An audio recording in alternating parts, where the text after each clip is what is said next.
পাক পেসার নিজের বাবাকে গালি দিবি বলে চড়াও হলেন সমর্থকের ওপর। ফ্লোরিডার রাস্তায় ফ্যানের সঙ্গে হাতাহাতিতে জড়ালেন এই পাক ক্রিকেটার। শুধু ফ্যানের ওপর রাগ না, রয়েছে ভারত বিদ্বেষী মনোভাব, আর সেই থেকেই এই কাণ্ড। পাকিস্তানের ক্রিকেট নিয়ে যত কম বলা যায় ততই ভালো। 50 ওভারের পর 20 ওভারের বিশ্বকাপেও মুখ থুবড়ে পড়েছে ওয়াঘার ওপারে ক্রিকেটীয় দেশ।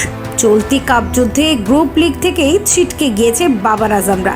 পাকিস্তানের হতশ্রী ক্রিকেটের পর এবার চর্চায় সেই দেশের তারকা পেসার হ্যারিস রউফ। কিন্তু কি এমন কাণ্ড ঘটিয়েছে হ্যারিস?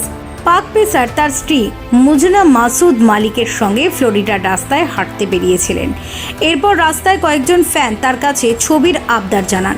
এরপরই রণংদেহী পাক পেসার সমর্থকদের উপর চড়াও হন। হ্যারিসের স্ত্রী তাকে আটকাবারও চেষ্টা করেন বেশ কয়েকবার, কিন্তু হ্যারিস ফুঁসে ফুঁসে উঠে ফ্যানেদের খেদাতে যান এবং হাতাহাতিতে পর্যন্ত জড়িয়ে পড়েন।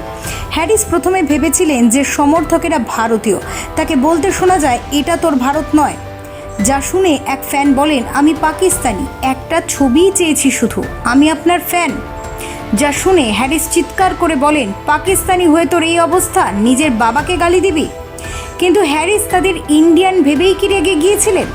ভারতের প্রতি রাগ থেকেই কি ফ্যানেদের ভারতীয় ভেবে তাদের উপর ঝাঁপিয়ে পড়েন? হ্যারিসের এই কীর্তির ভিডিও এখন সোশ্যাল মিডিয়ায় ভাইরাল হয়েছে।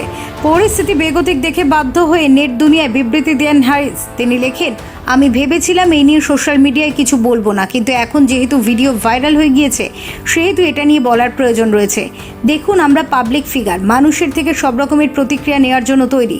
আমাদের সমর্থন করতে পারেন বা আলোচনা করতে, সমালোচনা করতে পারেন, যাই হোক, কিন্তু বিষয়টি যখন বাবা মা এবং পরিবারের, তখন আমি পরিস্থিতি অনুযায়ী প্রতিক্রিয়া জানাতে দুবার ভাববো না। পেশা নির্বিশেষে মানুষ এবং তাদের পরিবারের প্রতি সম্মান প্রদর্শন করা গুরুত্বপূর্ণ।